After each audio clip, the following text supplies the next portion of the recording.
music be the food of love, let's chow down. This is Theater Spotlight, coming to you over laartstream.com. I am your host, Julio Martinez, and I have a little theatrical history tale. At the end of that great year, 1601, this up-and-coming young London playwright named Will Shakespeare was putting together his latest bit of whimsy. His stage manager comes up to him and says, "Will, what is this called?"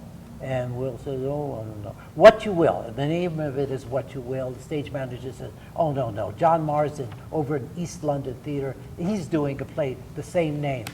Shakespeare says, okay. When is this going up? The last day of Christmas time. All right? That's 12 days, right? Great. It's Twelfth Night. Who cares? No one's ever going to see this show again. Anyway, as it turns out, Twelfth Night happens to be one of the most produced comedies of all of Shakespeare's canon. And today we're talking about the latest production being produced at the Advent Theater here in Studio Cities. And I have at my side not one, but two directors. Welcome, sirs. Welcome, thanks. Mr. Brett Elliott, yes, that is yes. you, and Jason D. Rennie. Hello. So, the natural question, how do you divide the labor here? Well, very well, actually, with 100% peaceably, except for when we come to blows. Oh, But, no, it's a very interesting process. It's one of the things I'm actually really enjoying about this production is the opportunity and the challenge of collaborating with a co-director. I've never collaborated with a director before. Have you? Yeah, I've done it once before. Oh, okay. So Does one of you tell Olivia what to do and the other one tells Viola what to do? Or is it You know, that's somewhat close to the truth, actually. Twelfth Night, as a play, is constructed the way it's written. It's got two, what I would call, primary plot lines that run parallel to each other. So for the most part, I handle one of the plot lines, the Olivia-Viola plot line, and Jason takes the other plot line, which involves Malvolio and Sirtobi and sort of more comic characters. He's funnier than I am, so I let him handle that. So how long have you been in rehearsal now? Was it 2-3 weeks? It's been 3 weeks now. Yeah, it seems like 3 years. Yeah. Now, I have seen this play set in a coal mine in West Virginia during the Depression. Mm-hmm. I have seen it set as almost like The Boyfriend, a flapper comedy of the 1920s. What epic have you chosen to place this in? Well, like many of Shakespeare's plays, it's open to a variety of interpretations because of the paucity of stage directions and the universality of the themes. And in this play in particular, it's set in the land of Illyria, which is essentially a fictional place that Shakespeare invented. So directors do have a great deal of fun moving this around. We have chosen not to do that for this particular production. We are setting it in the Elizabethan time. Elizabethan time. You have to deal with all that costuming. That's right. Well, we don't have to deal with it. Our costume designer has to deal with it. And yes, it is a big headache. But worth it. I think the audience really gets a kick out of seeing those period costumes. Now, the Advent Theater has been around for a while. I think it's in its 31st year. And from what I've been told, the original production was a production of Godspell because some of the members of the church at this time had been members of the New York company of Godspell. And you had such a great stage here, they decided, what a perfect place to put on a play. Yeah, exactly. And it's been going ever since. Yeah. The actors hate an empty space that's unused. So when they saw this place, they thought, let's put on a show here. And like as you say, the show was very well received. It was supposed to run for a matter of weeks, and it ran for months. Yeah, 6 months. Yeah, 6 months. Your current production, is there a standing company at the Advent that you audition from? Is it open auditions? It's a bit of a mixture. They have a company that they have worked with in the past. It's a loose company, so they came in and auditioned for both Jason and myself. And Jason, classical theater in Los Angeles is a very small and intimate community. So he and I have both been working in this town long enough that we know a bunch of people, and we brought in a bunch of ringers and people that we work with and whose work we know and respect. So it's a bit of a mixture, as I said. Now, plays here at the Advent, this is a church here in Studio City. Do you know the name of the church? Yeah, it's First Christian Church of North Hollywood. I'm actually, I go to this church. Oh, great. Jason is the person that I brought in. He's the infidel interloper. No, but the church is obviously, very open, and it's not about recruiting for the church or anything like that. But most likely, though, I won't see a David Mamet play here. probably not. No. Probably not. Probably no Tracy Letts either, I'm guessing. But we'll pitch it next show. Sure, yeah. So you do also have to work around your rehearsal time around the church's schedule of activity. This seems like a very popular room to be in. So how have you worked out your rehearsals? Are they generally in the evening? Yeah. We were here weekday evenings and Saturdays. We stay out of the way on Sundays. Oh, yeah. I'm wildly curious. What are your backgrounds? You want to kick us off? I graduated from the American Academy of Dramatic Arts in New York and spent some time roaming around the Eastern Coast doing technical work, acting, and directing. Found my way out here to California back in 1999, and the first show I was in was with this guy, and we've kind of been friends ever since. I also help out with a number of different companies here in LA, down in San Diego, trying to venture a little north into San Francisco and some of the central coast cities there. So. So your work, have you worked mostly as an actor, or are you? I would say overall, yes. My resume is a little more performance centered. It's drifting a little more now toward producing and directing, trying to create our own opportunities, putting the pieces together, trying and build companies and get them rolling. Jason's one of those theater artists that whatever company he finds himself involved with, he quickly makes himself indispensable because he's got a very wide skill set. He can design you a set, he can design you lights, he can direct the show, and he can get up on stage and act it. How about you, Brett? What's your background? My background is I started acting when I was a kid, and Are you a local boy? Yeah, I'm from Southern California, from LA, not far from here actually. And I studied theater at UCLA, went on to the London Academy of Music and Dramatic Art. Started doing a lot of Shakespeare primarily, and bumped around town, did TV, a little bit of independent film, voiceover, and always kept coming back to Shakespeare. It's just my love. And It won't quite get you on a sitcom. It will not get me on a sitcom. I've discovered that actually, although it did get me into a Visa commercial once. Really? Yeah. The premise of this commercial was this couple was going to have a date night, right? And then they're going to put the whole thing on their Visa card. So they went to see a production of Romeo and Juliet in the commercial, and I was Romeo in the production that they went to go see. Oh my goodness! I made a lot of money off of that spot. Yeah, the most money I've ever made doing Shakespeare was on my 2 words in that Visa commercial. Now you both are classically trained. Have you discovered that not everyone who comes to audition for you is as much classically trained? Have you discovered this? Yeah, actually. But what's one thing that's wonderful about Shakespeare is that you can take people that have varying degrees of exposure to it and still work the very basic tenets of acting and acting in our current contemporary idiom and bring forth some wonderful performances. Sometimes someone who may not be as versed in text theory or classical performance might be exactly what you need for a certain character that needs to be a little looser, or perhaps one of the more comic characters. And I often find that when every theater production that you put together becomes its own little family, and when you can bring in those disparate elements of experience and mixes of abilities and talents, that it really does create these wonderful ensembles. As long as you always keep your focus on making sure that what you're trying to say and the meaning of those words actually comes through clear as day, the plays will sing themselves. So.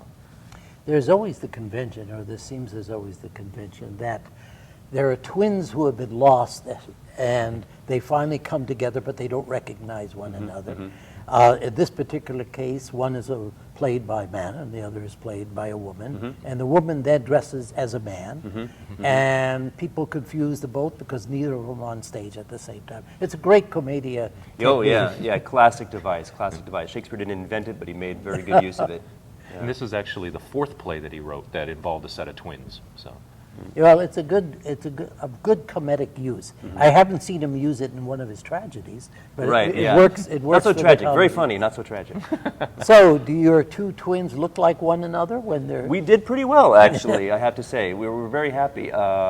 They, what best you can really hope for in that kind of situation is same size and shape, enough to pull it off with costuming and other elements. But yeah, I think we did pretty well. I'm very happy. So how does the music play into this, to play on?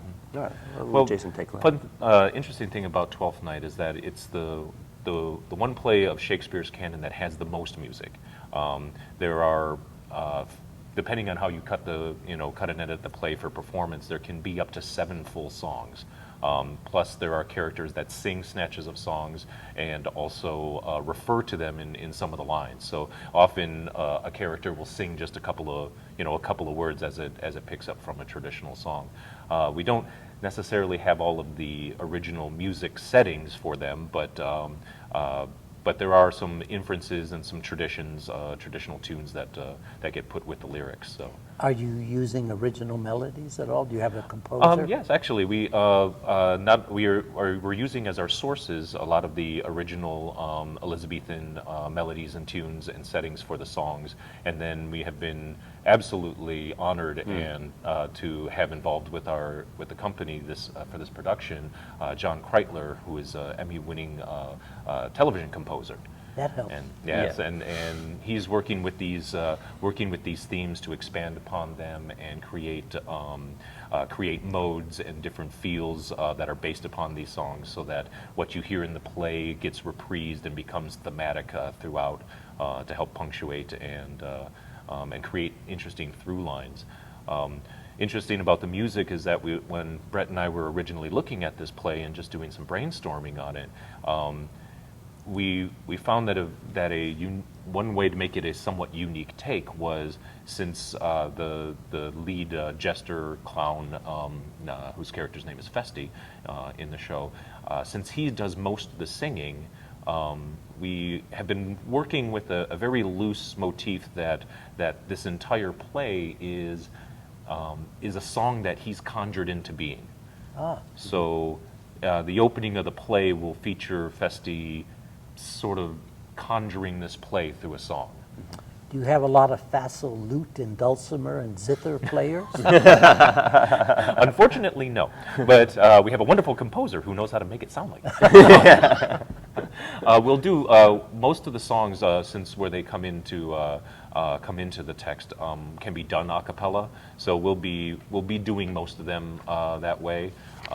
There's one madrigal that we've decided to kind of insert in as a serenade at one point.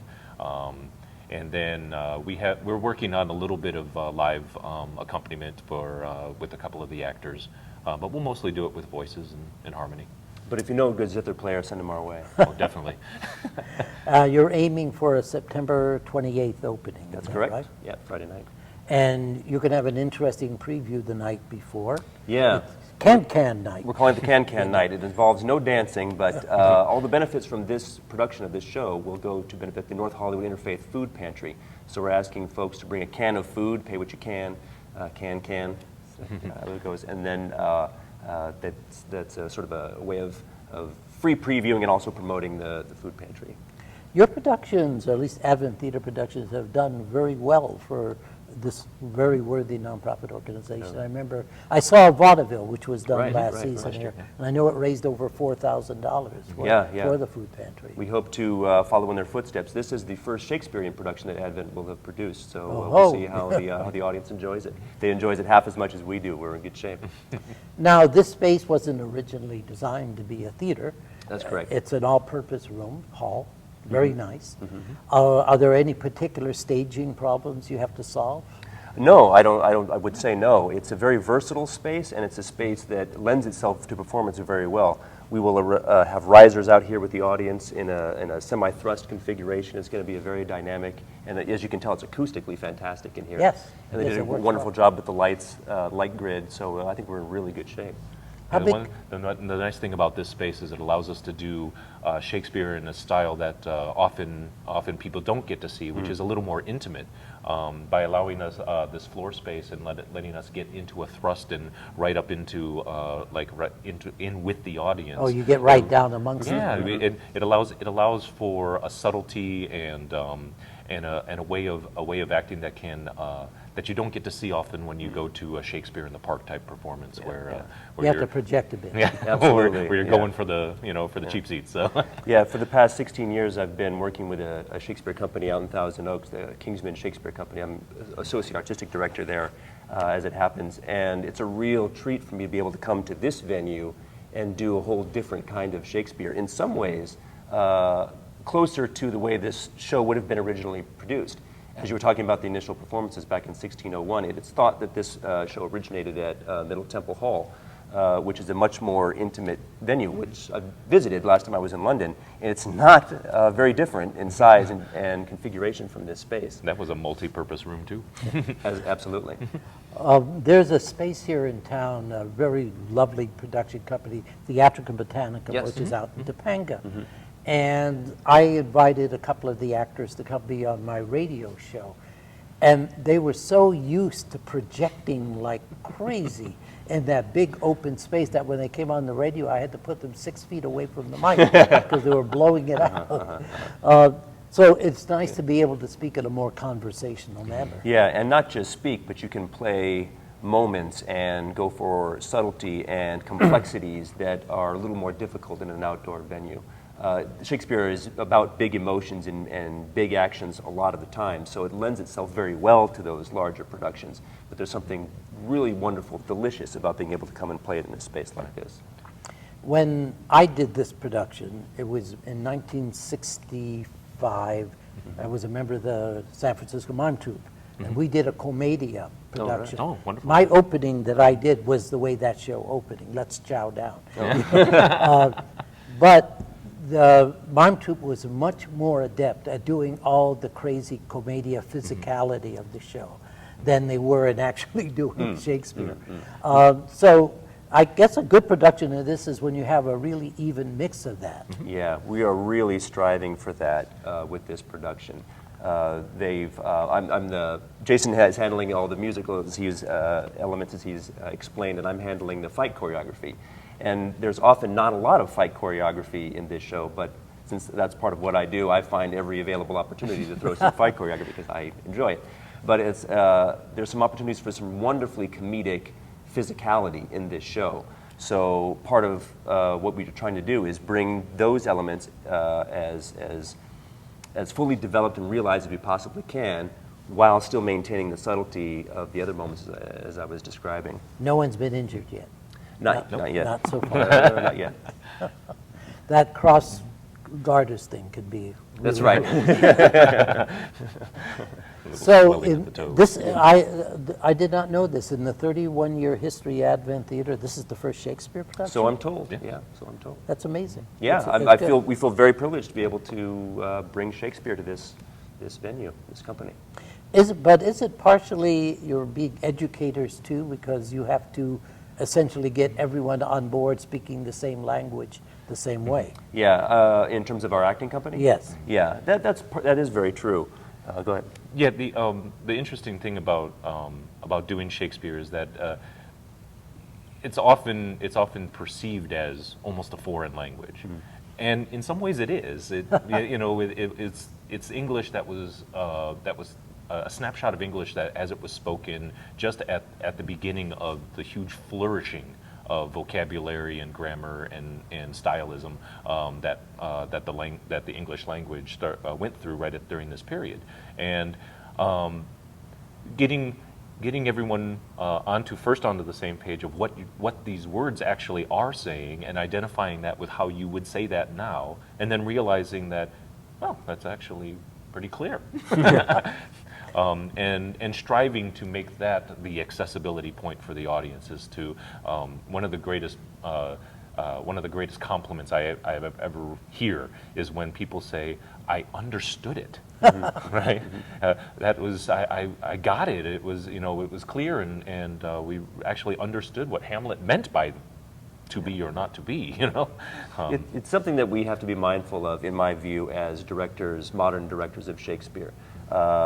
If we can find ways to physicalize the story, to demonstrate the plot points, we take every available opportunity to do that in order to bring our audience along for the ride. Sir John Gielgud once stated that there was a particular phrase, and I think it was in Henry V, that he never understood. He never understood at all. And then finally he was reading some kind of historical record, not related to Shakespeare at all, where the term was actually just explained. Have you ever run into that, or you have to deal with something where you don't know what this word means at all, Yeah. or what the phrase means. Yeah, we develop a certain level of fluency with it, doing it as much as we do. But yeah, there are times when you go, oh, we got to break out the texts and the reference materials to look at it. And occasionally, you will find a passage of Shakespeare that all the commentators are baffled by. They will go, and they'll say this in very academic language, but what they're essentially saying is, yeah, no one really knows what this means. Good luck with this one. Yeah. Or the derivation of this phrase is unclear, which means, yeah, we don't know. But I wonder, because oftentimes there are corruptions in the text, it could very well be that it was clear in the original text, but what has come down to us is garbled in some way that makes it difficult to get through. One of the things I think is a pleasure about the show is the two main ladies in the show. There's no confusing what their aims and ambitions are. These are two lustful ladies.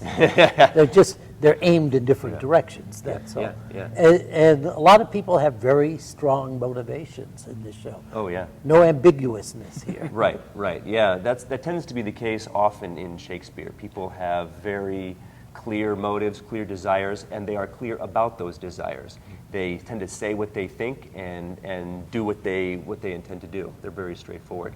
There is, in some cases, not a lot of subtext. They say what's on their mind, which is an interesting challenge for an actor, because so much of modern text is about what's not being said. Whereas in Shakespeare, we always tell our actors, it's not just an experienced emotion, it's an articulated emotion. Your character is describing their experiences as they live it. And that's a challenge, because often we try to feel something and then act, and Shakespeare requires us to do them simultaneously. Working on the line instead of between them. Well, Shakespeare does give the actor at times a bit of a handicap or a problem to work through. You have these two ladies who are smitten immediately. Right. There's been no foreplay up to this. So to speak. Intellectual or emotional right. or romantic. So the actresses have to pull this off. That's right. Love at first sight Right. comes often and hard in Shakespeare, so actors have to find the reality. You'll see actors sometimes comment on it as if they sort of wink at the audience about it, and I think that's a mistake. I think that Shakespeare writes it this way, and our task is to play it as honestly as we can. And the guys are always more confused than the ladies are. Yeah. They sometimes don't know what In life or in Shakespeare? they don't know what they feel until the ladies let them know what it is. Now the show is running for 6 weeks? 3 weeks. 3 weeks. Just 3 weeks. People have to come out and check us out quickly. Oh, that's a lot of rehearsal for just 3 weeks. It is. It is. Is there a possibility within the Advent schedule that if you have a big hit on your hands that you could extend it? I remember the original production of Godspell, they extended that until the audiences stopped coming. Yeah. I suppose there's always a possibility, and if we get the houses and the demand, come on out. Then I'm sure we will explore those options. So. Hopefully that's a problem we have to work out. Yeah. That's a And great it's problem running- to have. Yeah, absolutely. Running through October 14th. Yes. Do you just perform Friday, Saturdays, and Sundays? Friday, Saturday nights at 8 and Sunday matinees at 1:30. 1:30. Ah, before the evening comes. That's right. That's right. Do you guys know what you're doing next? Are you involved in other companies? Yeah. I'm actually performing next in Wow. October for Where? a group at the Huntington Museum and Library, Botanical Museum, at the Huntington. There's a group that I've been working with for about 6 years that they do a production called Drama After Dark, and they are dramatic reenactments of Edgar Allan Poe pieces. Oh, yes, And we I've get to heard do of them this. at night as environmental theater pieces throughout the grounds of the Huntington. It's a wonderful experience, and it's the only night in the entire year that the Huntington actually opens the gates. So are you the Raven? No, actually, I'm the prisoner in the pit and the pendulum. Oh, I mean, getting closer and closer? Yep. How about you, sir? I've cleared my schedule a bit. I'm expecting a new baby in November, so... You don't look it. Well, I should say my wife is expecting a new baby. So yeah, I've tried to clear my schedule, but I am slated to direct a production of Hamlet next summer. And in terms of Advent theater, will you be directing here again? Or- I would love to direct here again. We'll see how this one goes. If I get lucky enough to be asked back. Yeah. I know we're not going to ask Jason back, so... Yeah. For tickets and information, please call 818-753-3533, and everything you want to know about this particular establishment can be gotten by going to www.fccnh.org.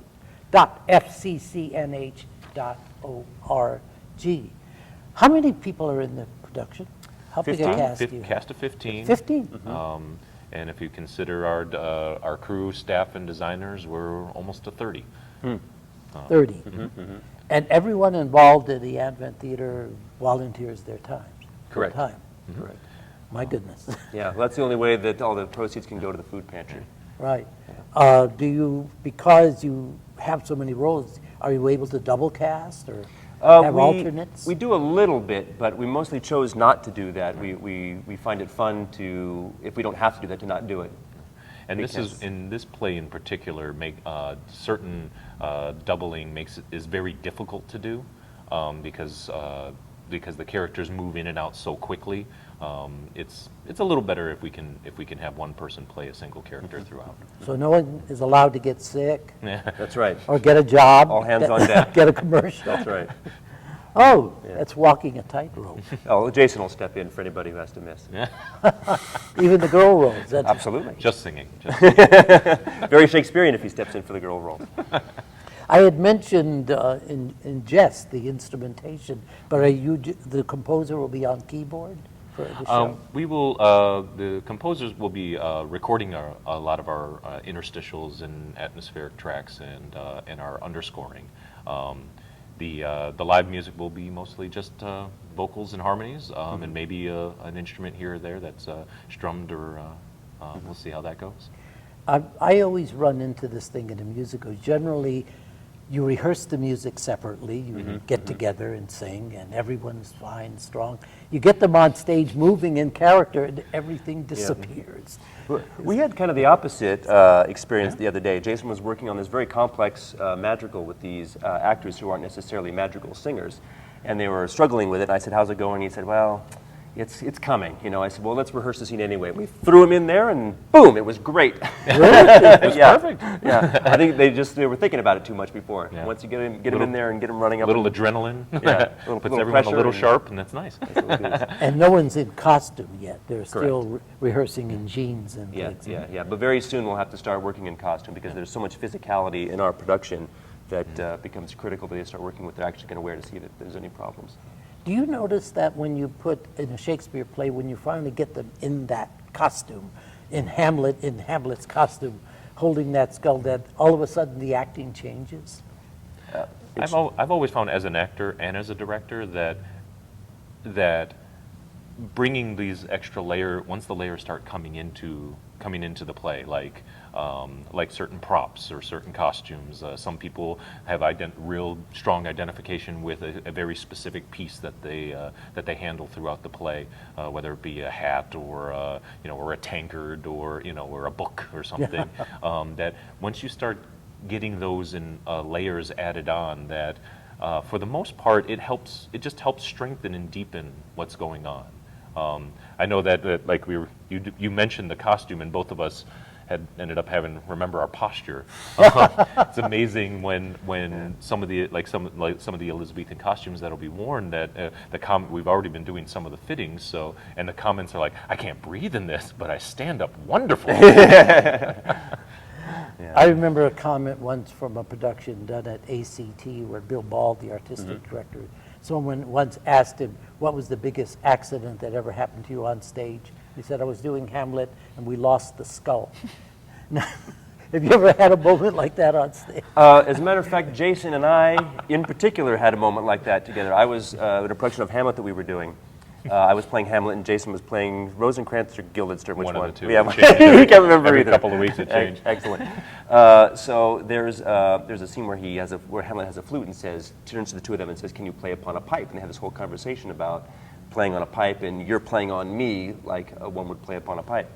And that night, long story short, the guy who was supposed to bring out this pipe had to be reassigned to another role. And when that moment came to the play, I looked and he didn't enter, and I realized only at that moment that not only had he not come, but he wasn't coming at all. We had failed to reassign this task, so I knew that this pipe wasn't going to come out. And the next scene is all about this pipe. So I turned to this man, instead of saying, can you play upon this pipe, because I didn't have it in my hand, I said, can you play upon a pipe? As if it were a hypothetical question. And he went, oh, are we going to try and do it without the actual prop? Okay. So we played the whole scene, adding a line or changing a line here and there on the fly just to make it all work. But yeah. Well, it's nice when you can think that quickly on your feet. Well, it's tough, you know. Shakespeare makes it a little added layer of difficulty. Yeah, just a couple years ago with Kingsman, we were doing a fight sequence in Comedy of Errors, and I was fighting with one of our cast members, who is Ross Helwig, and he's supposed to turn to a cart, which is sitting off stage, and pull out a mop, which is used as a weapon, choreographed by Mr. Brett Elliott. And we fight him with the mop and swords and running all around the stage. He turns around, and the mop was not placed. So we broke a cardinal rule and improvised a fight for about 30 seconds while one of the other characters ran off stage, backstage, which you have to cross a creek and go into a tent at Kingsman, and came back out with the mop. And then once it got there, we were able to continue the scene. Well, let's hope for your own peace of mind and nervous systems that That's right. that this does not happen in this production. With such a big cast, you must have a big support staff behind the stage. Oh, yeah. It's about equal to the size of the cast or more. Yeah. And I got to remind the people that this is Twelfth Night, being performed by the Advent Theater, the first time in 31 years that this particular company is doing a Shakespeare play. So you have a lot to live up to, or a lot to establish. Yeah. I always feel that way when we do a Shakespeare play. There's such a rich history with every single production that you mount that it's hard not to feel a little bit of that every time you approach it. And thank you, sirs, for being guest here on my show. My pleasure. Thanks for having us. This was a lot of terrific. fun. To remind you all, this is Brett Elliott, the one sitting here, and that is Jason D. Rennie. And you have been listening to Theater Spotlight, coming to you over laartstream.com. So we should remind people that all the proceeds go to the Interfaith Food Pantry. So come see some Shakespeare and donate to a good cause, all in one fell swoop.